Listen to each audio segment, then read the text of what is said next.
introduce me on stage and sometimes in podcasts, instead of Kevin Surace, it's a long A, Kevin Surace. They say, Kevin Surace.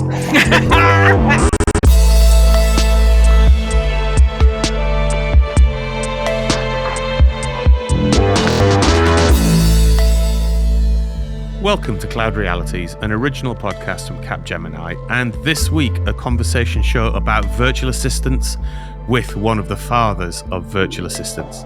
I'm Dave Chapman. I'm Esmee van Giezen. And I'm Rob Kernahan. And I am delighted to say that joining us on today's show is Kevin Surace. He's a futurist, inventor, and AI disruptor, and as I said, was involved in the very genesis of what is living with us today, the virtual assistant. Kevin, wonderful to see you. How are you? Wonderful to see you. Thank you for having me on. It is a delight. Now, whereabouts in the world are you? I am in Western New York State, near Rochester, New York. It's a stunning, beautiful 80-degree day here and no clouds. And there's beautiful summers here. I can't complain.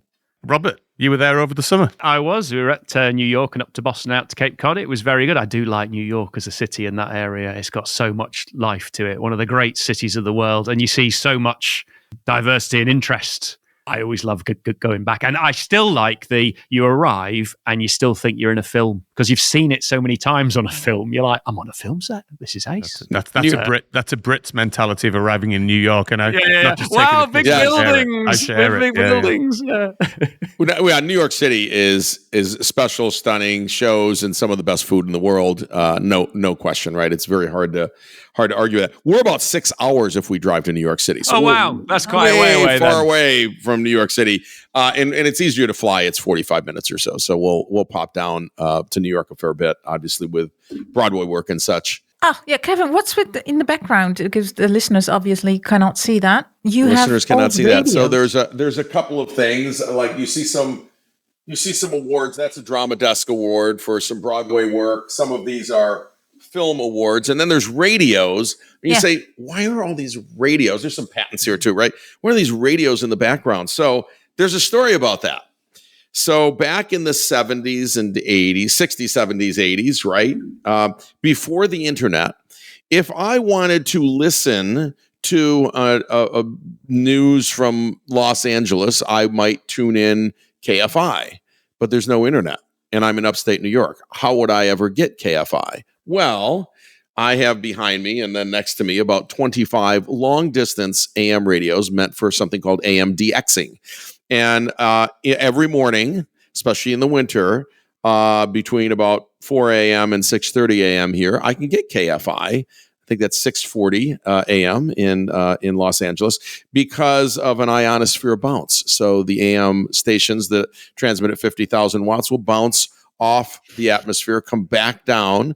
And if I point the radio the right way, I can get stations from all over, from thousands of miles away on AM radio, on traditional AM radio. So that's what these radios are. There were only 25 models made in a variety of ways, mostly by the company General Electric, which my dad happened to work for in audio electronics products. So that's why I knew about it.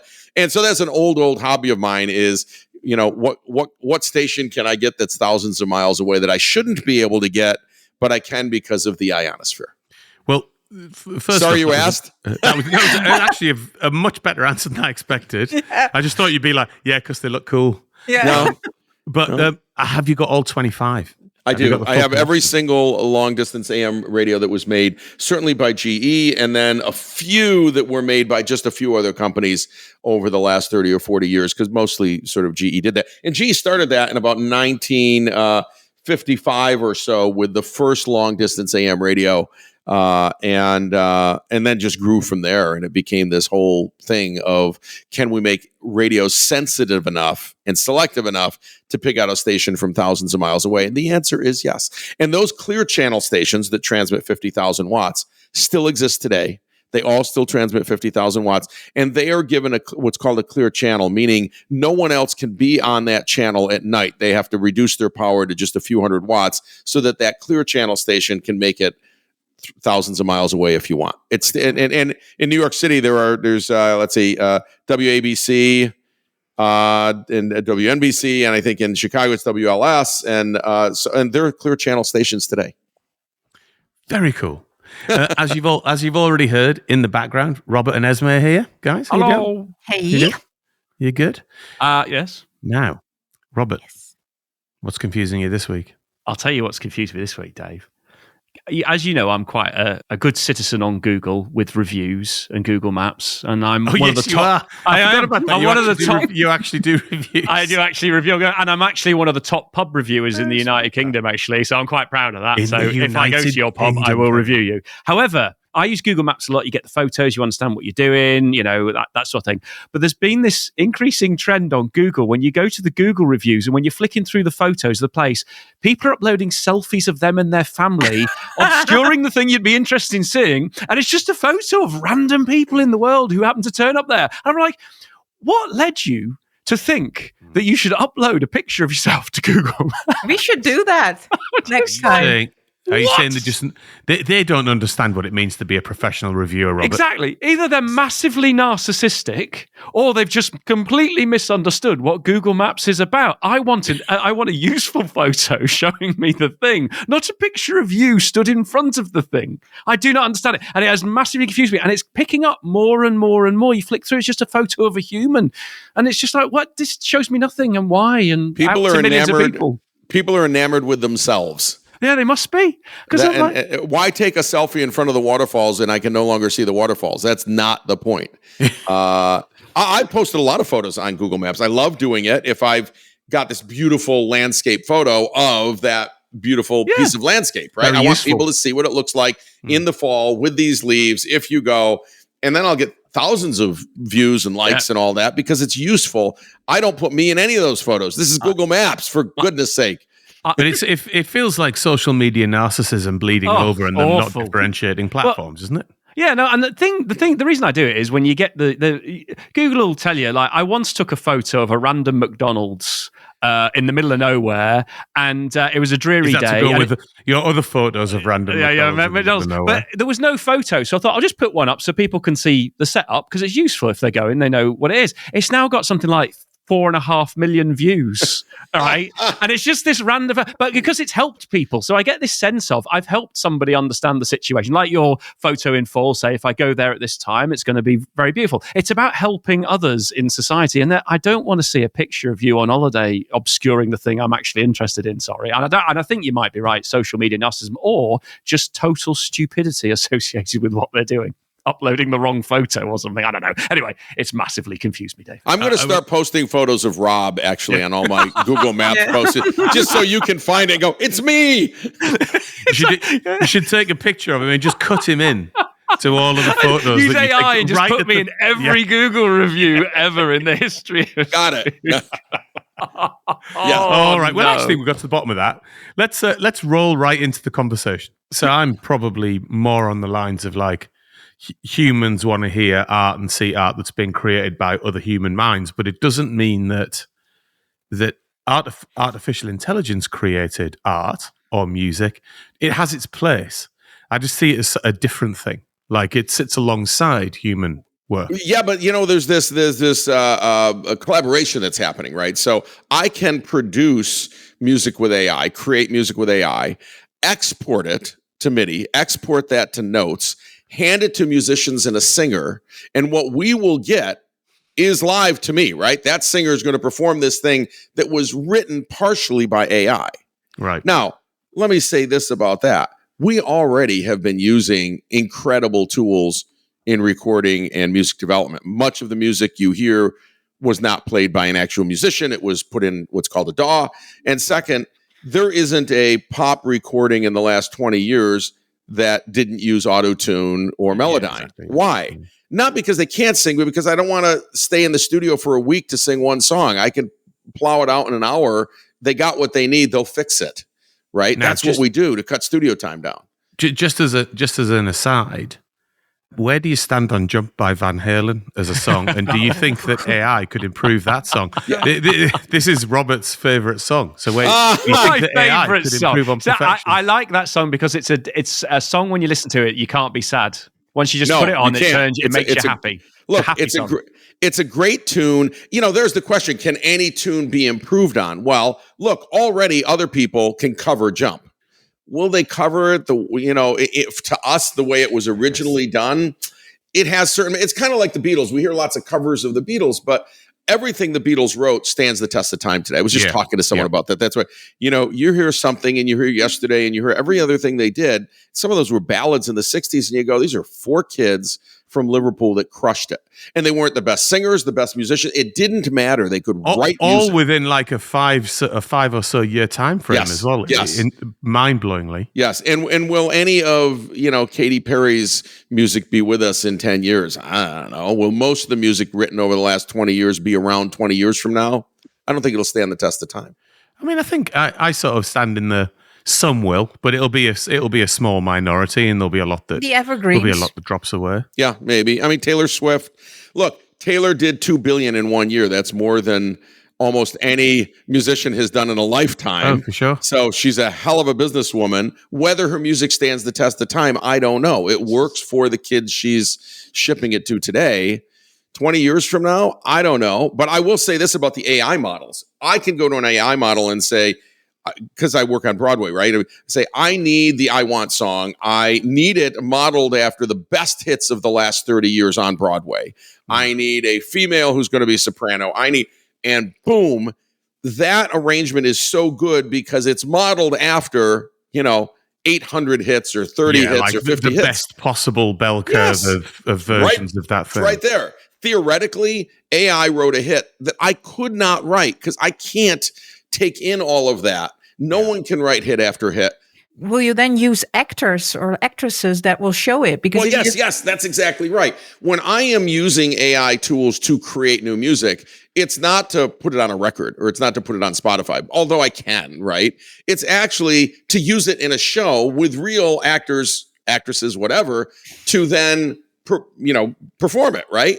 And so does the audience care how that got written? Partially written by AI, because I can feed it melodies, and that's an easy one. I got this great melody. I just don't want to write the other 18 parts that go with it. It's bass, it's guitar, it's synth, it's some horns, and by the way, I know how to write those, but they take I'm going to take a week. I can have AI do it in literally a minute, and it's better than I could have done. Yeah, better to do multiple variants of that, like one with a bit of slightly funkier bass. I can. That kind of thing. I can change the bass, change it. Then I can stem separate, so I can pull the bass out and put in my own bass part if I want, even though it wrote the rest of them. Then I can say, I want to change these horn parts right here, swap that out. I want to put another chorus in here. All of that's doable today, except all I'm doing is taking a week or 2 or 3 or 4's worth of work and getting it down to an hour.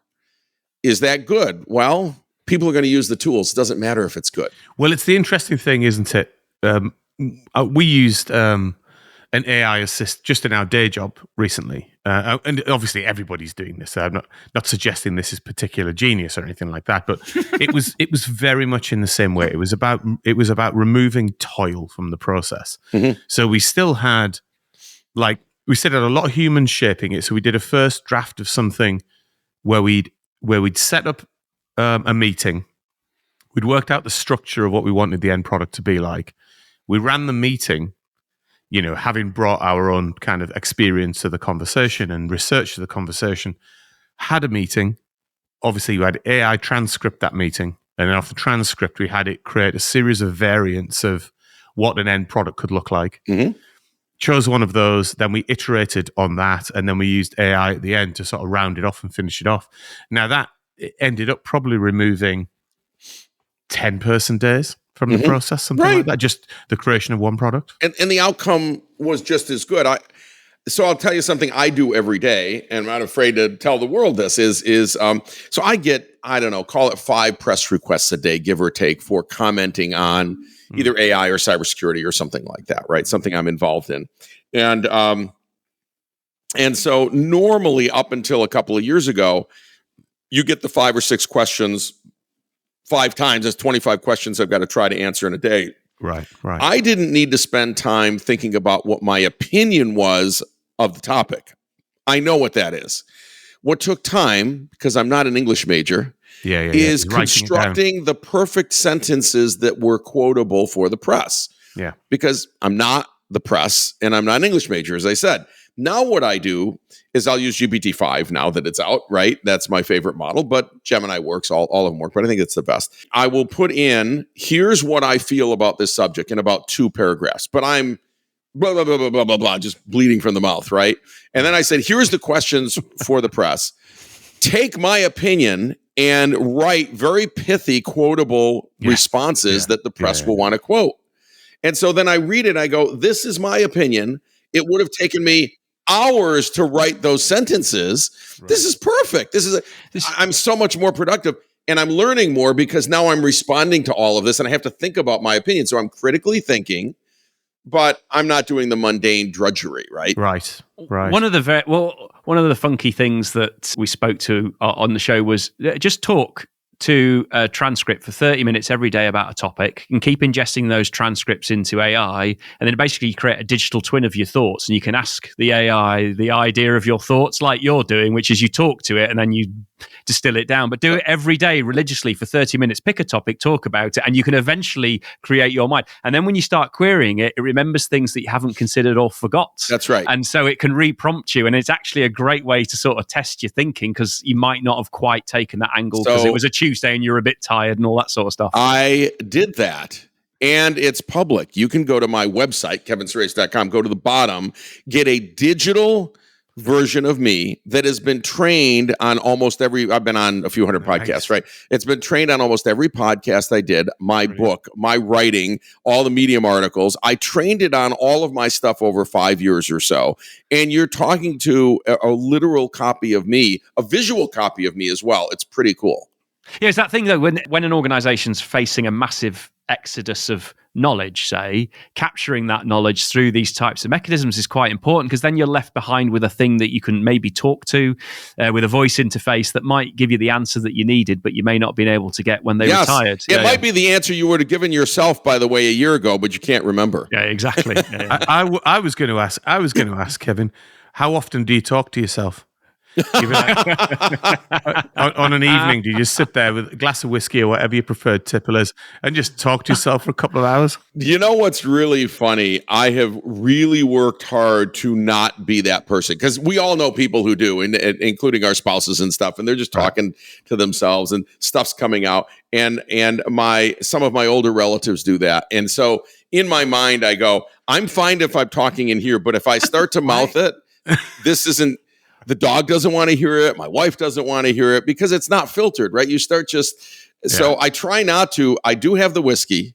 I do have brown at the end of the night, but I try to just talk in here. And the more I have, the better the talk gets. It's great conversation. What is your whiskey of choice? Well, there's a good question. There's a local Black Button brewery here in Rochester, New York, that was my favorite, except they just went out of business. Is it bourbon? Many years. A bourbon? Yeah, that was a bourbon. Yeah, that was a bourbon. And then I like a lot of the single malt scotches too. And if you ask me my favorite, I don't know, because I have about 10 of them across the counter in the bar. And whatever I feel like that night, after a while, I can't really remember the difference, but I'm happy to pour any of them, and they're fine because they're all, 12, 15, 18-year-olds. So did you go for the peatier ones or the sweeter ones? You know what? Smoky ones? What's your style? Smokier. But my like neighbor a here, or a Lagavulin or something like that. Yes, but my neighbor is from Scotland, and he brought some very peaty stuff. All right. And we got rid of it. I mean, not down the drain. I mean, we got rid of it by drinking it. So, in fact, I found at first you go, "Whoa, what is this?"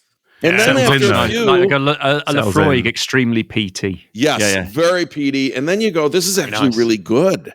It's really good." I think we started recording and we're on the podcast, although we've just wandered off, haven't we? So we are going. I'm going to bring us back to we're just going to keep going. I thought, Yeah, that's fine too. We're off to a good start. I think there's so much to talk about today. What do you want to talk about? So I think what we might do is just go back to AI as an assistant. Yeah. And I believe, Kevin, you've had a fair bit of involvement in this subject. Yes. Right, yes. going back to the days of Clippy. General Magic, yeah. Clippy? So- can we get a Clippy that actually works? That's my dream. I mean, honestly, it's Going sitting back right to there. Clippy. It's Yeah. sitting right there. So here's the interesting thing. Yeah. So the people who helped develop Clippy were a team from Stanford University called Reeves and Nass, and they wrote a book about this called The Media Equation. And their whole theory was basically if you made it cute, people would interact with it in an anthropomorphic way, and that would be helpful to them, and they'd have a good experience. By the way, the theory is right. The model is right. Somehow Clippy just didn't work. It was too goofy and it was too, but if you think about it, it was there to help you use Word and Can use I also Excel. ask, though, about anthropomorphism? I can never say the word. Yeah. Anthropomorphism. Yeah. I mean, do we Anthropomorphism. really? That's the word, Robert. You missed Yes. the P. You missed the P, Dave. I can't say it. It's like I'm not intentionally missing it. Anthropomorphic, yes. Yeah. So here's my slight take on it. I'm not convinced it needs to have human characteristics and human traits. So, if you look at R2D2, so 3PO, plenty of human traits and characteristics. Mm-hmm. R2 less so, but sort of equally warm and Endearing. Yeah. endearing, exactly, and goofy and funny and whatever it might be, or helpful. So do you think as this whole thing goes forward, we might just drop the need for them to try and take on human I characteristics? really don't. I don't, because when we developed, let me finish that story. After that, we developed with Reeves and Nass the very first AI assistant called Portico, and Mary and My Talk, and became General Motors OnStar Virtual Advisor, and eventually got licensed to Apple for Siri and Amazon for Alexa and others, right? So I led that team. So that's why I'm known as the father of the AI assistant. And what we learned there is no matter what we did, people wanted to treat Mary like a human. They knew it wasn't, but they would quickly say, "Oh, Mary, I really love that," or "Thank you," or "Okay, you don't have to say thank you. It doesn't know. It doesn't know." And this is happening, of course, with ChatGPT and all the other ones. People say thank you, and people yell at them. And recently, one of Sam Altman's people said, "Please stop yelling at ChatGPT because it's about a quarter of a watt every time it has to deal with your yelling at it, and it has to respond. Just stop yelling at the darn thing. Okay, you're doing no good for anything." And so people. In fact, as you talked about R2D2 and you said, well, it wasn't that human, but we found it helpful and funny, and you've anthropomorphized the darn thing already. Maybe that's true. Yeah. We have no other model, right? We grew up with other people around us. So then we see this thing that we're supposed to interact with, whether it's on the screen or off the screen. We interact with it in a very human way. But isn't it okay to have the interface on the other side? And let's just keep going with R2 as an analogy. He doesn't look like a human. He doesn't speak like a human. Maybe there is something in his beeps and words that kind of suggest language in a way that's anthropomorphized. That one, Rob. With a P. Anthropomorphic. Getting closer there. You put the P in this time. Trying my best. Well, we'll edit it in post and put the P in. Just drop in someone else's voice saying the word correctly. Absolutely. Yeah. Anthropomorphized. And so I, therefore, in terms of how I interpret him, chirping away to me, kind of interpret as a human, as we do with dogs and cats and goldfish and, whatever it might be. But perhaps on the other side, it doesn't need to be designed around that, because I'm going to bring that to it anyway. Great question. Go ahead. I was going to say, but there's that scene from Reservoir Dogs where they talk about personality, and I think what R2D2 had was a cheeky personality, which we related back to human traits. So I think the fact that he did like cheeky things and sort of disagreed with people and sort of made noises at the point where you'd naturally sigh, I think that's where we're relating it back to human traits, isn't it? He had a cheeky personality. That's what I'm. Aren't we underestimating like the venting the emotions, like not yelling because due to technology, etc. You shouldn't be yelling or say thank you, but it's also like us expressing ourselves, right? Would be a waste if we don't do that. The data show so far across all of these things that we tend, even if they're not very human-like, we tend to respond as if they are, because it's kind of all we know. It's just that's what we know. Like, we know we should be cordial, even though ChatGPT is software, right? It doesn't care about cordiality at all. It doesn't know. And look, I'll give you one other point here because you brought up robots. Is people ask me all the time, why are we developing humanoid robots? Why do they have to be humanoid at all?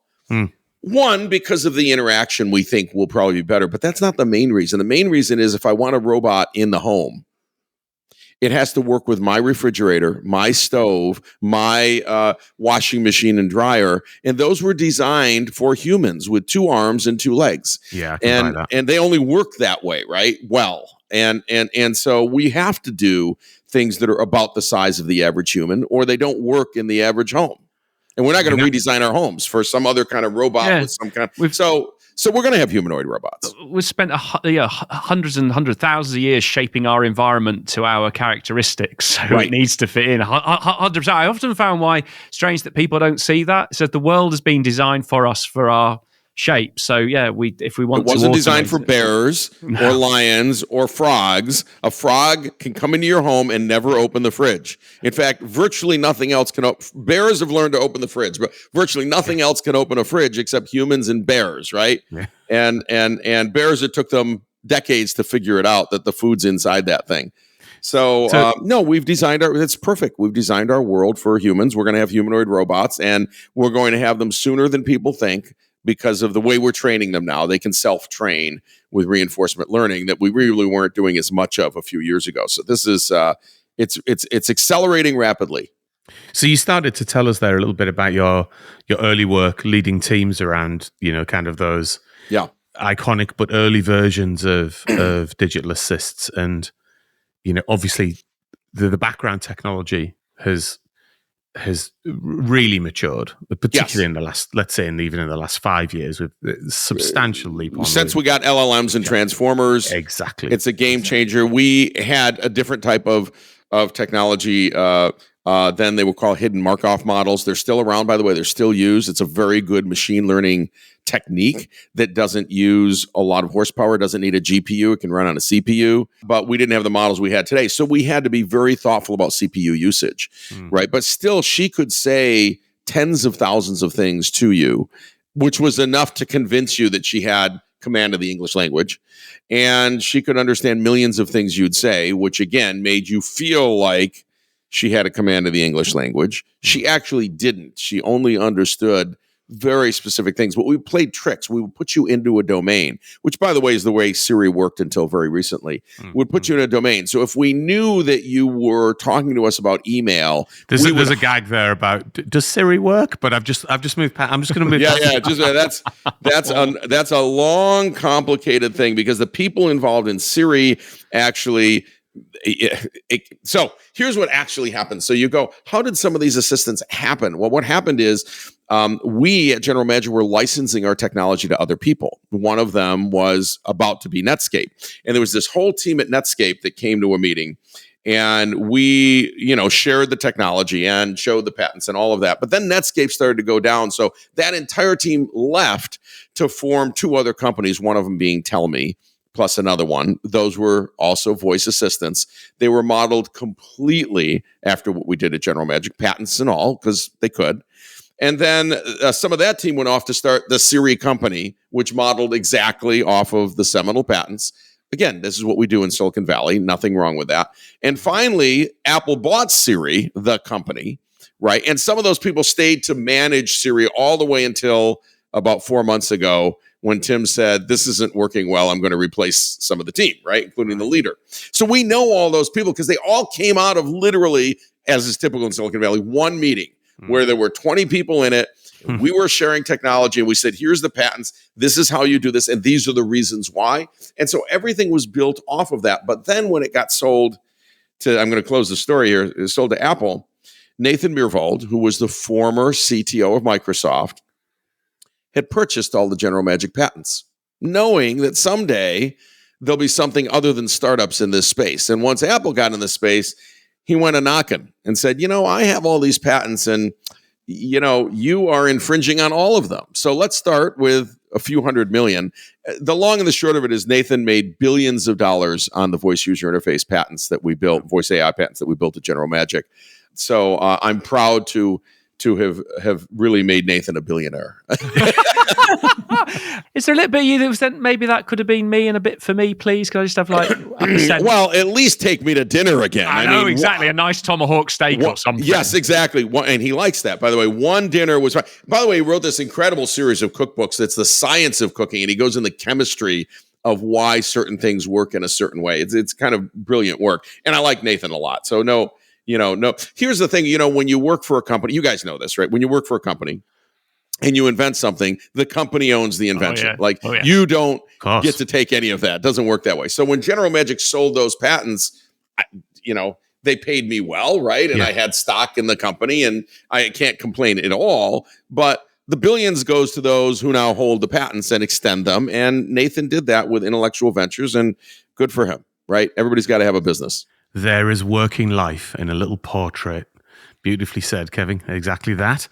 What I was going to ask you, you touched on GPT-5. And I don't know whether you've been following the social commentary about what's going on around AI. And I don't mean this as a review of GPT-5. I think more in terms of the market cooling slightly on the hysteria of AI. I wonder if you had a take on that. I do. So I think you can go back to some podcasts and articles from even 2 years ago from me, and I was saying, which some people have said, I didn't invent it, but which is that we're going to asymptote on the transformer. And so these LLMs are based on a transformer. That model comes out of 2017 from Google. For background for everyone. And that model was basically do language translation. And then someone said, boy, if you've learned all the phrases in, say, the English language or other language, then you could actually query it, and it would do more than translate. It'll actually answer back in full phrases, right? By placing one word after another to rebuild the phrase. And that was the start of LLMs, right? So the breakthrough for transformer actually came out of the breakthrough of deep learning in 2012, also from Google. Published the seminal paper on that. So all of a sudden, we've got deep learning that becomes a transformer, which is a deep learning model with just a few neat little additions to it, attention and reinforcement learning and such. And boom, this is what we've got. Now, we've been learning with transformers since 2017. We've been out there scouring the web. And what many people don't know is actually most of the model makers don't exactly scour the web. They go to a nonprofit called the Common Crawl, who has already crawled the entire web recently, and they have something like 28 petabytes available to train models. So you train off people don't know all the secrets. So you train off the Common Crawl, right? You don't recrawl it. You don't have to. You might do some of your own crawl, like I really want more video, or I want. Yeah, right. But generally, someone scoured the entire web. I'm going to go learn from that, right? And you pay them for that, but it's a nonprofit, and it's supported as a nonprofit. And and they're in Silicon Valley. I think they're in Mountain View. And every model maker goes to Common Crawl. They train on a portion or all of it. At this point, we've been in the big models over 1 trillion tokens. So call it 1 trillion words. You call it 1 trillion words, right?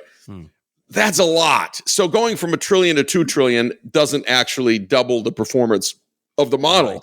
Because if you think of it this way, at 1 trillion, you probably captured virtually the entire bell curve of everything we were going to say or do or video.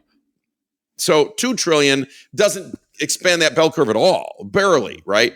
So there's other things they're doing. Look, the biggest improvement in the models in 3 years is really all the training from Scale AI. And it's 10,000 people basically adding human supervision to the answers, right, to the outcomes. So these are trained unsupervised, which means they don't know the difference between fact and fiction, right? They're totally unsupervised. Training means I don't know what the outcome is and I don't know what the category is, but I don't care. I'm just going to build relative stuff.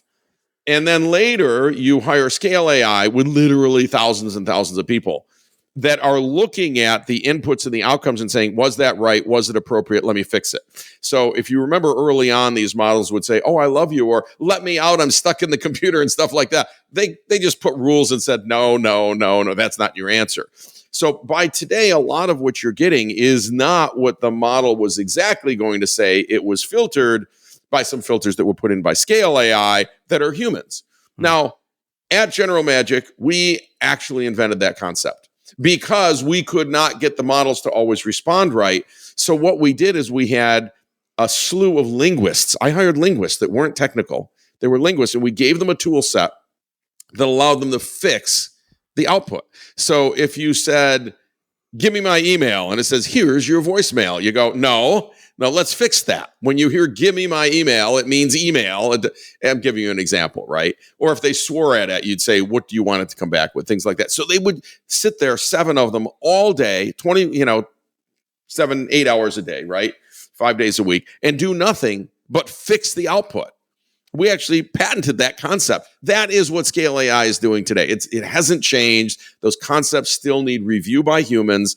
So a lot of the betterment of these models has come from finally human supervision, which is fine. Gotcha. So taking a step forward then from kind of where we're at, and I'll categorize it as slightly the excitement curve is maybe flattening. Yeah, and so is the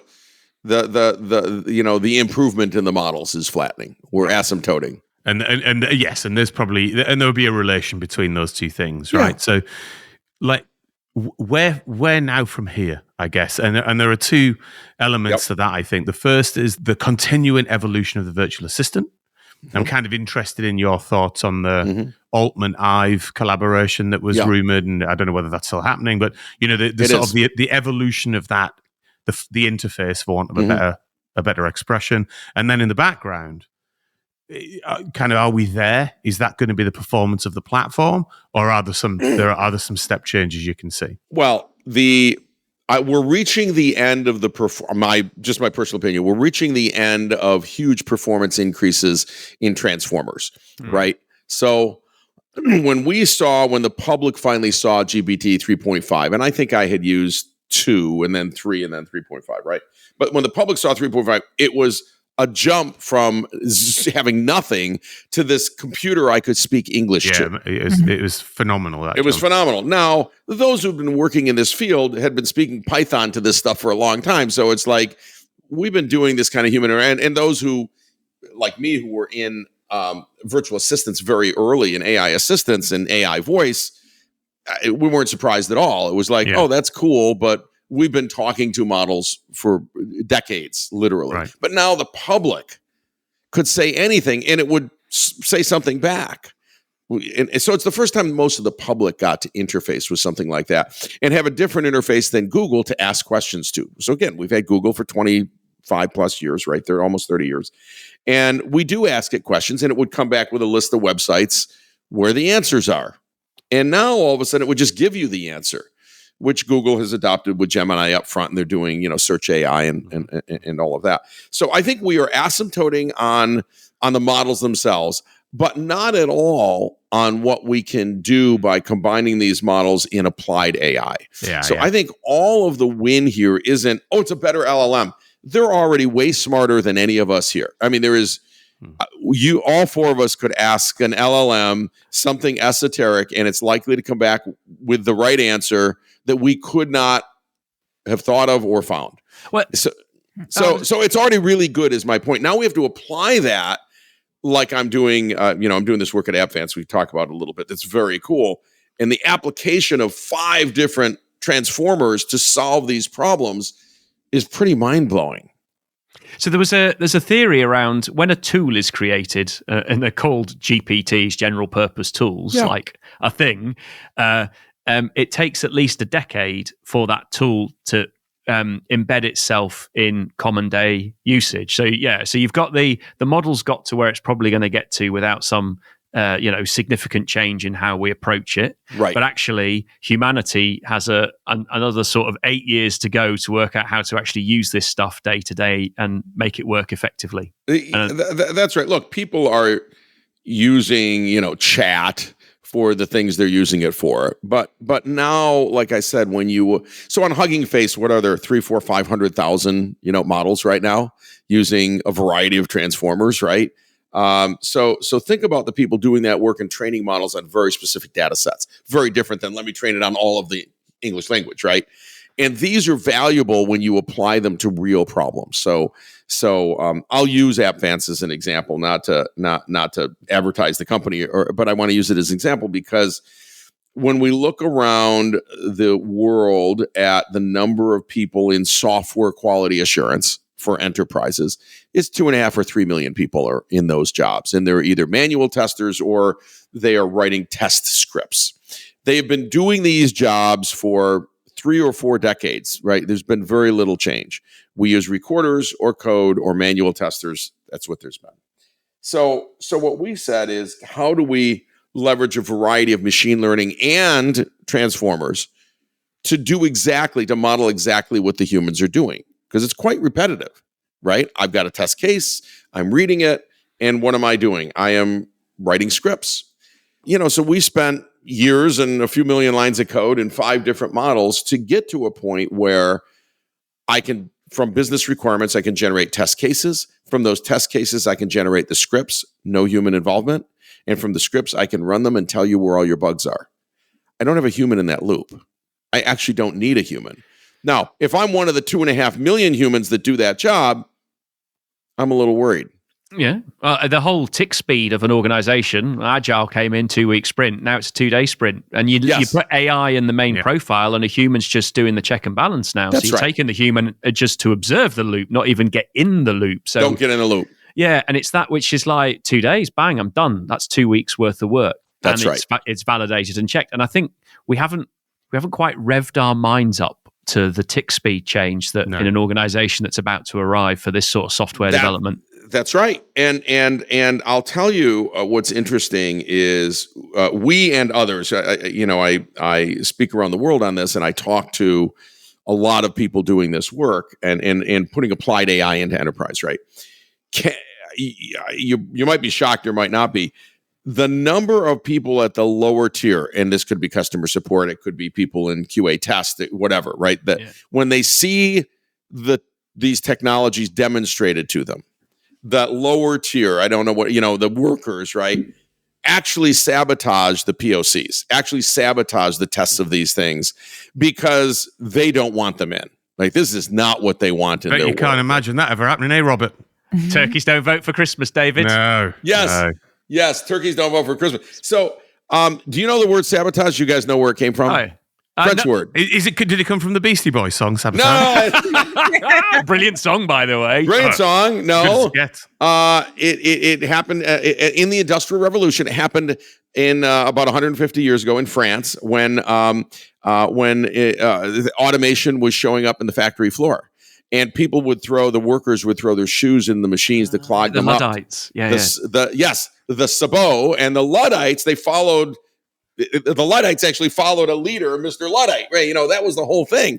And so they were totally against automation taking jobs. I am telling you, we see this daily in the applied AI industry where the actual workers, they see a technology like I'm describing, literally write 1,000 test scripts in an hour. And it would have taken them months to do that, right? Well, there's a societal tissue reject that goes on at the moment. But what that looks like is, well, you're cheating. You can't submit something that AI's done because you're cheating. It means that you haven't done this thing. It's like, no, that's literally how you use this thing.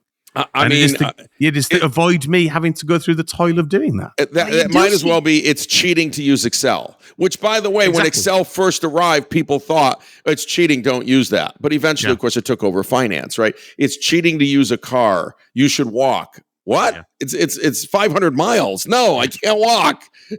You do see differences in different generations, right? Because to be honest, now it feels like everyone is against it, but I see a lot of youngsters that are like, why are we not using AI? That's right. The people just coming out of college, university, are using AI, and they are an AI first generation. They entered university with GPT 3.5 just coming out, or in their freshman year or something. And by the time they graduate this year, right, they will have had AI their entire university career, right? Mm-hmm. And so they're coming into the workforce going, I use it for everything.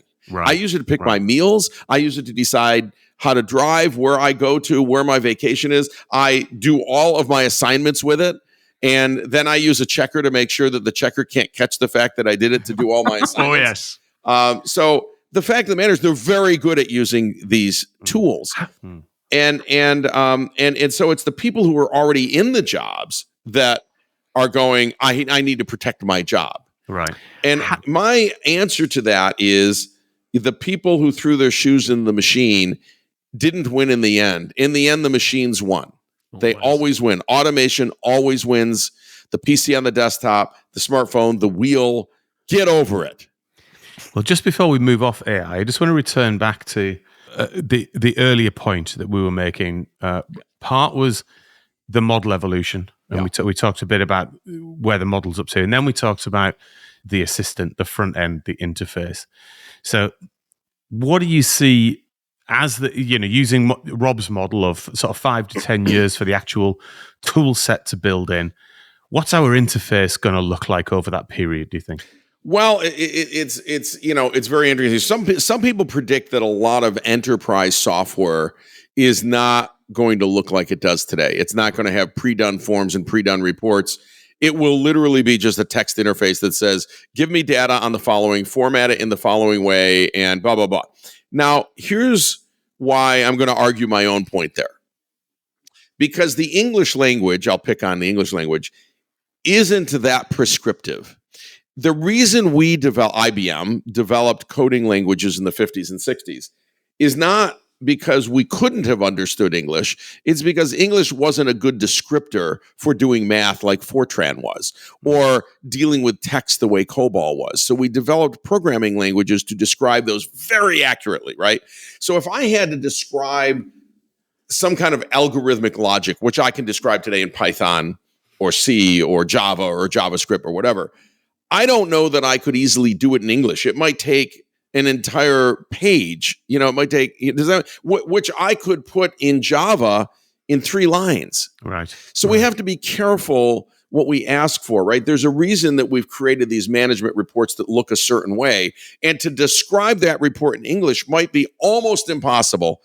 And it might be easier to say, do you want the standard management report that someone else has designed properly? You say, yes, because I can't even describe that in English. Do you think, though, that the impact this time around might go the other way, which is you have a series of AI native generation coming through university at the moment that are used to creating prompts that are using English, but in a very specific way, that the specificity of English and adding a shorthand program-like version of English might start to evolve?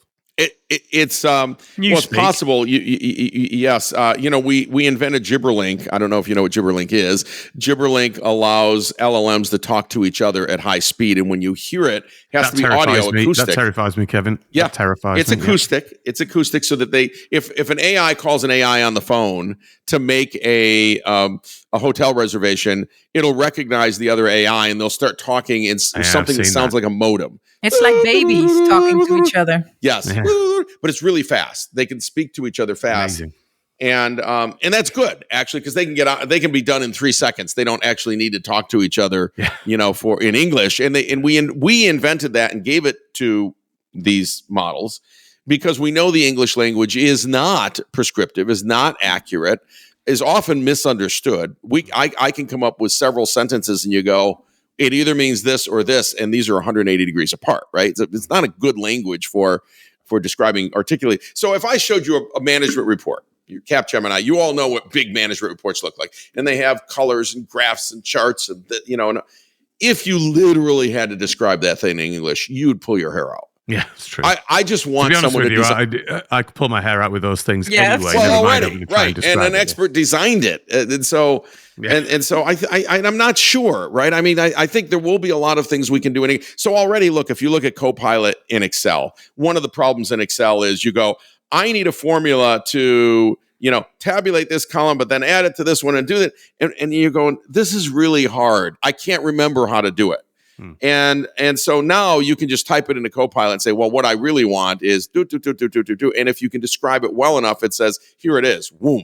You go, great. I don't have to remember the syntax of those formulas or the visual basic. I don't have to do any of that, right? It'll do it for me. And of course, we're seeing this in coding as well. I mean, if people can start what they're doing and then describe what the business logic is in some reasonable way, it will write the code quite well now. From Devon to Perplexity to Copilot, they all are quite good. So to come full circle, do we think the future is interacting with a functioning version of Clippy and Clippy talking to other Clippies, or do you see the virtual assistant, for want of a better term, evolving into something new? Yeah, well, I think the virtual assistant's going to do more and more and ultimately leave the computer and be in a humanoid robot. And that humanoid robot will be what we interface with around in our house. And we'll talk about wearables as well. But when we have a robot around us, we're likely to just turn to it and say, hey, how does that recipe work? Or can you make the following? Or can you check Amazon for, or hey, can you search on this part? Because I was wondering, it'll just do it, right? So it's right there. I don't have to go to my computer. I don't have to pick up my phone. I don't have to do anything. It's always listening, right? And of course, that's what Alexa wanted to be. But I think, I think we're going to interact with our robots that way. You had asked the question about Altman and Ives and what they're doing. No, I don't think they've settled on exactly what the form factor is, but I do think this. Apple may already have the perfect form factor because they have a watch. And the watch has audio, technically has video, it actually has everything. It can display things when you really need to see something, right? And I think these people who said, well, the perfect thing is going to be a pin, or it's going to be an earring, or it's going to be, I don't think so, because sometimes visual is required, right? Hey, take a look at this pear. Is it rotten? Whatever the case is, right? So I need visual. And the other thing, clearly glasses, I mean, people are doing these Ray-Bans and stuff that are, they have camera, and some of them have, kind of AR, VR capabilities. Clearly interesting. Will everybody want to wear glasses and look through them and have stuff come on the glasses? I don't know. That technology has been around since Google Glass. It's now 12 years old, right? This isn't new, and it has never quite taken off in society. But the watch has, and the watch could technically, with a Siri type, a high-end Siri type interface, could already do what everyone wants to do, which is I just want ChatGPT on my wrist, and I want to ask things to my Dick Tracy watch. For those of us who remember that, Dick Tracy, and they've already got the watch, and we already wear it. So maybe Apple already has everything we need, and that is the device. It's just thinking.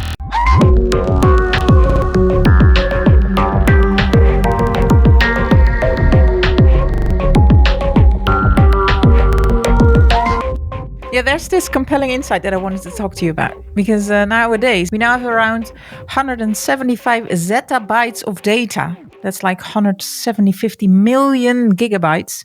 And to put that in perspective, we're collectively generating 140 billion WhatsApp messages a day and more than 2.6 million videos being uploaded to YouTube daily. That's totally just what Rob sends when he's doom scrolling, I think. Yeah.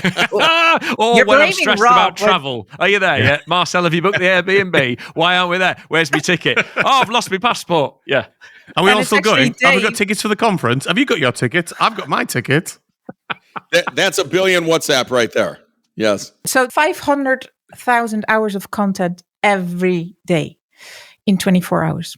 So I bring this up because I've already talked about this in a previous episode. I shared with you that I spent some time in the Alps this summer, mostly offline. And it was a bliss. Without the avalanche of inputs and notifications, and my nervous system was actually really beginning to calm down.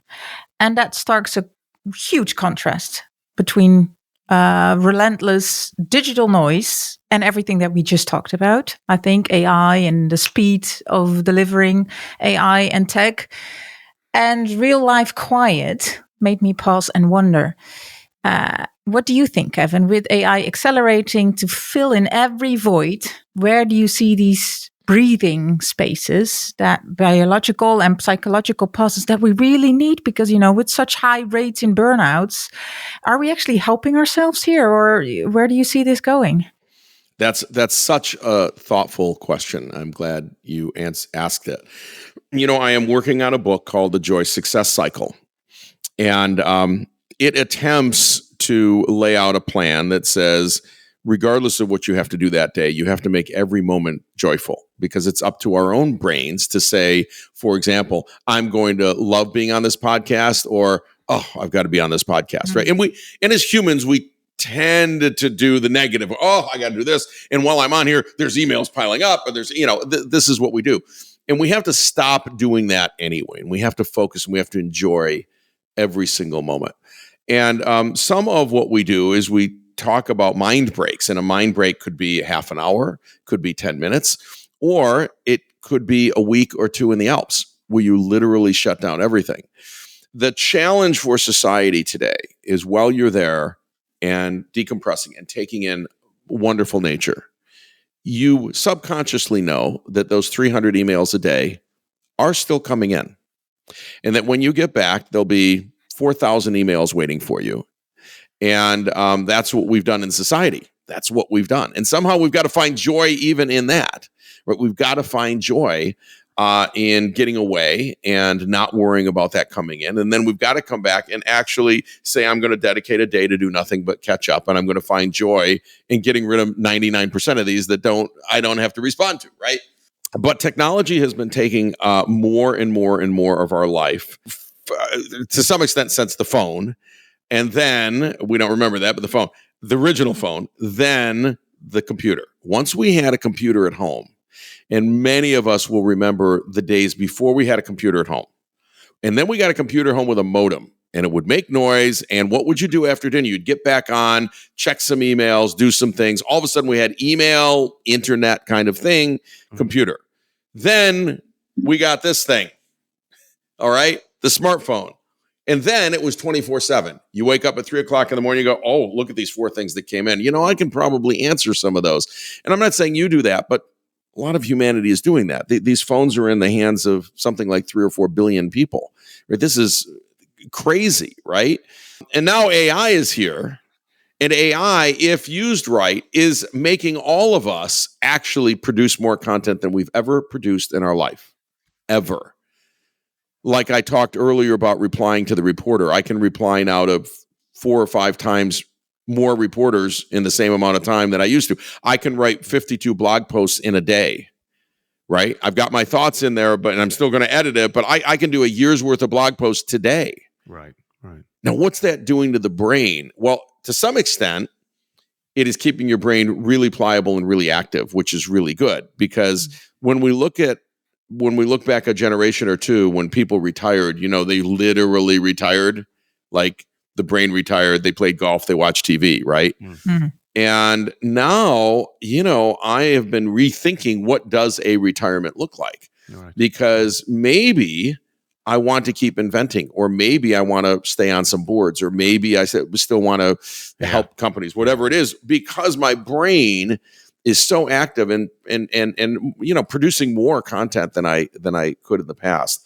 So I think it remains to be seen, but I would say in the joy success cycle way, you have to find joy in everything. And that includes some breaks, it includes some vacations, it includes some detox from these things so that your brain can rest. And lastly, people ask me, how did you get to 90? I have 95 worldwide patents, right? A lot of them in AI. How did you get to that? I actually took the time to close everything and think about a problem set and try to then come up with a solution for it. Yeah. Because your mind is not open. If you're answering emails, you can't be solving a major problem over here. It's impossible, right? You have to stop and get very strategic. And you can do research, but you have to focus on that. I couldn't agree more. To me, it feels like it's like a discipline question almost, where we all have those colleagues or friends that say, "Oh, my diary, I'm on team calls all day, every day," and I'm like, "Well, who controls your diary? Does your diary control you, or do you control your diary?" It's like you can decide to have lunch breaks, or you can decide to put half an hour a day aside or an hour a day aside to, as you said, like even rest your brain or give your brain some space to think about something different.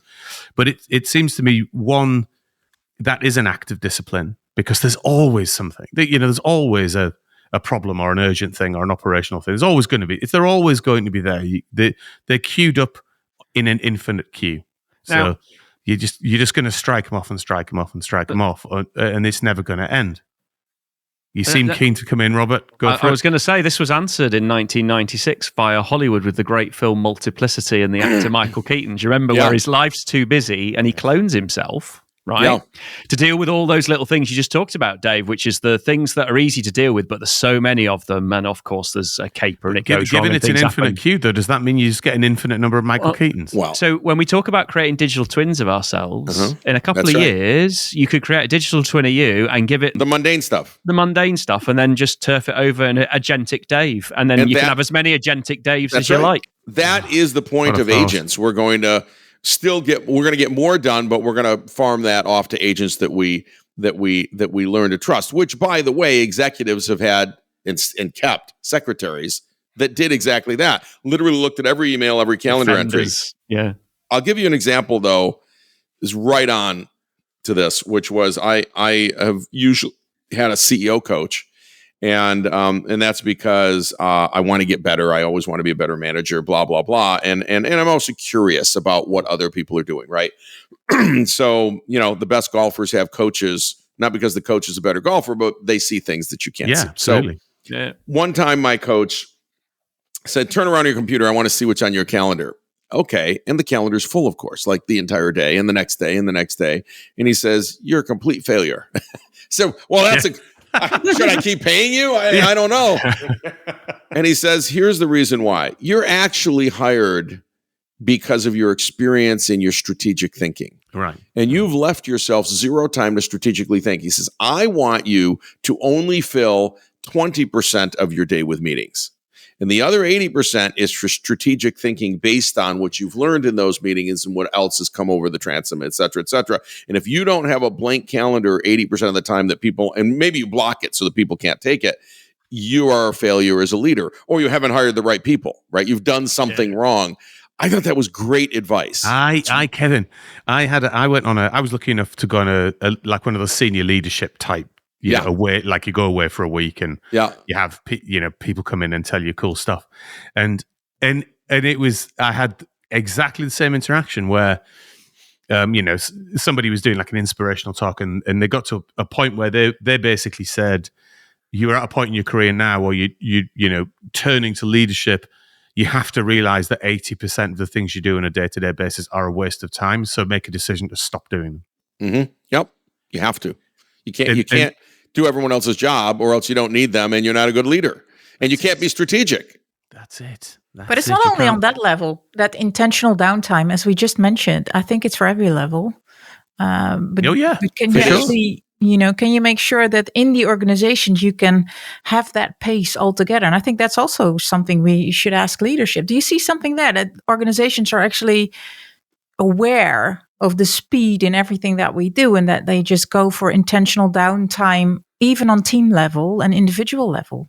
I've gotten to work a lot with Goldie Hawn. I think you know the actress, right? Yeah. And Goldie has her foundation, which supports a program called Mind Up. And Mind Up has been very successful. It's been rolled out to, 8 million students or something like that over the last 20 years.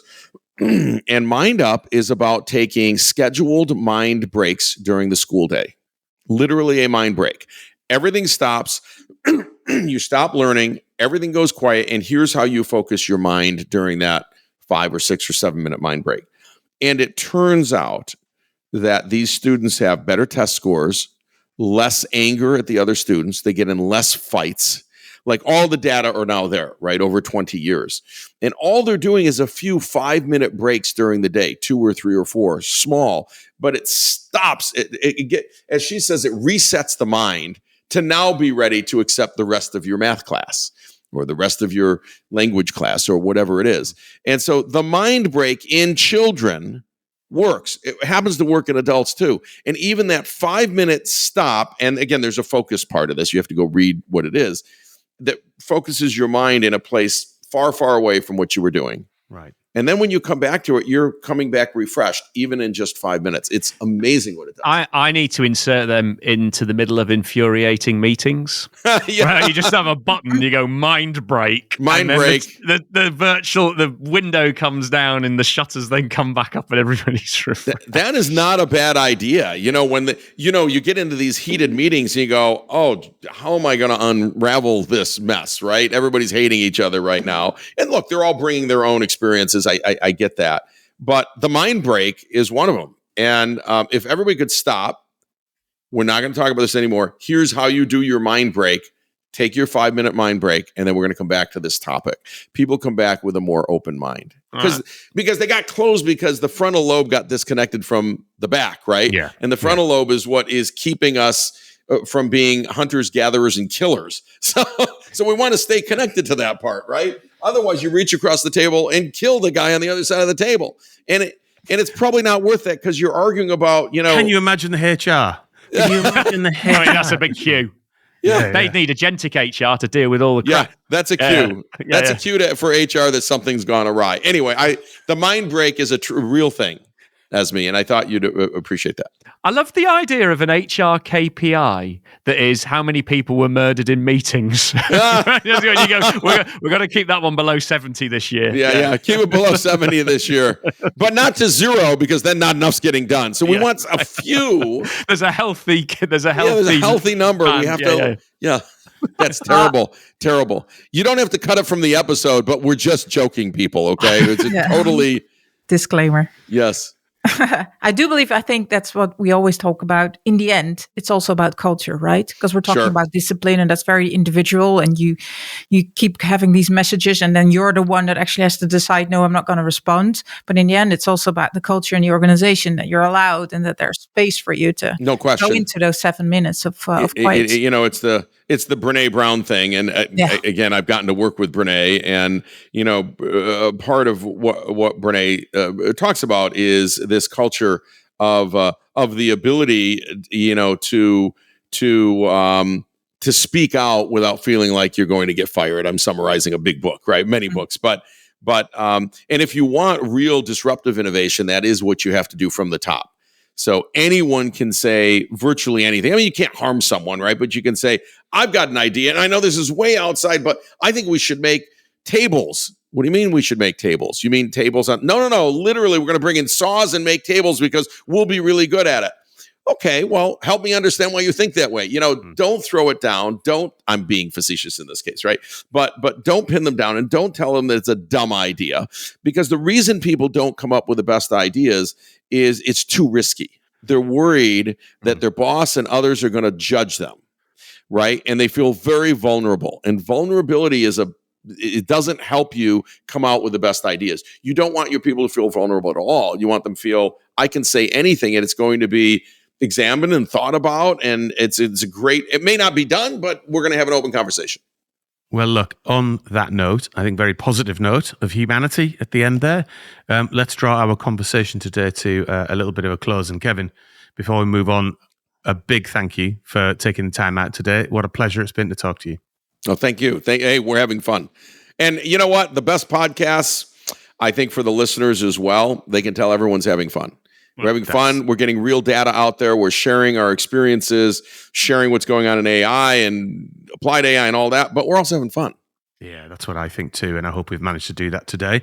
We end every episode of this podcast by asking our guest, what are you excited about doing next? Now, this could be something in your personal life, like you're doing something exciting on Broadway upcoming, or it could be something in your professional life, or a bit of both. So, Kevin, what are you excited about doing next? One, I'd like to finish my book, The Joy Success Cycle. But because I've written this book, The Joy Success Cycle, and I understand more about what drives joy in my life and how I drive it, I am so excited about so many things equally. And that's what it should be. Like, I have so many things that I go brings me joy. So I'm doing a concert in Rochester, New York with the great Nicole Henry and a 27-piece orchestra, and it's all new arrangements. I'm the conductor, music director, so I'm very excited about that.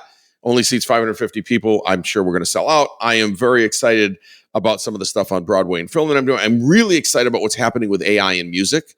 And I know that a lot of musicians hate what's happening with AI in music. I just think the tools are here. It's democratizing access to ideas, and it allows non-musicians to come up with what was in their head, but they couldn't have done otherwise because they don't read music, right? And now they can actually create. Just like podcasting has democratized, the radio personality, right? We can all do this now. So I'm excited about so much. And in the end, I'm excited about where AI is taking us. It's the most exciting time, my view, the most exciting time to be alive. Humanity is moving so quickly, and I know it's scaring some people, but it's incredibly exciting. progress can be scary. But one of the things, what my big question is, how do you fit all of this in? Like back in the 90s, multiplicity, mate. He's cloned himself. It's the film. It's the film. I think, did you actually develop a series of like fully, kind of self-aware assistants like way back in the 90s, but never declared it? Yeah. Now you've got them all That's deployed. Right.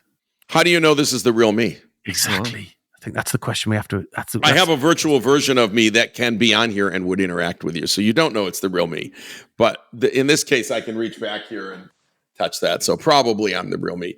Look, I have gotten good at multitasking when it's appropriate to do so, and also good at focusing when it's appropriate to do so, and closing everything and just focusing on something that takes focus, right? And I think if you can do both of those, you can, I'm essentially running two companies right now, a cybersecurity company, an AI company. I do 40, 50 keynotes a year, and they're all customized around the world. And I've got my Broadway and film work, right? And I have to do all of those. I might be in the other room writing some music, then I might be back here on a podcast, then I'm working on a patent, so for me, that's exciting. For some people, it would, it wouldn't work. I get that. Terrifying might be the word for some. I would say. Yeah. It's a little polymathist, but I would say this: it has kept me curious because I get to continually learn in multiple fields. And this has been, it's so exciting to do that to me, right? I'm curious and I'm learning every time. And these days I'm learning new tools because there's new tools every week or two. And I go, wow, I have to learn something new. How does this help me? How doesn't it help me? Can I get rid of it? It's just fascinating. So I love multitasking in that way. And I've become a fast multitasker. And lastly, it's very, it is very joyful for me to look at the end of the day and go, oh, I did, 58 things today and a podcast. So I'm feeling good. Well, it's been wonderful talking to you. Thanks again for fitting us in. Great to talk to you. Thanks for having me. Well, I'm actually now wondering how the music would sound of Marcel's brain, What?